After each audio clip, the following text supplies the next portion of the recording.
વડોદરામાં નવરાત્રી રાત્રે પરિવારને બંધક બનાવીને લૂંટ કરવામાં આવી છે. રાતમાં નોરતે મોડી રાત્રે લૂંટ કરી.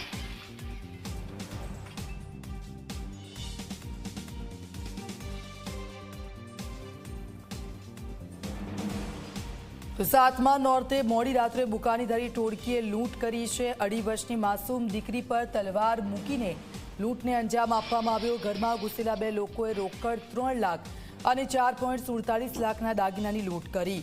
3 શખ્સો લૂંટ ચલાવીને સ્થળ પરથી ફરાર થઈ ગયા છે. પોલીસે લૂંટારૂ ટોળકીની શોધખોળ હાથ ધરી. તો સાતમા નોરતે આ ઘટના સામે આવી છે. વડોદરામાં નવરાત્રિની રાત્રે લૂંટની ઘટના.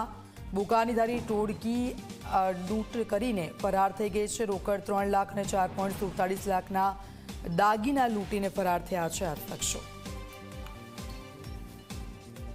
પાસે હતી અમે એવું બાઇક અમે એવું બી રાખી આગળ આવ્યો તો ગાલી દેશ કે તલવાર તો અમારી બાઇક પર નીચે બી નહીં ઉતરવા દીધા અમને. પાછળ તે પેલું ઘર છે ને ત્યાં સુધી અમારે પાછળ આવ્યો.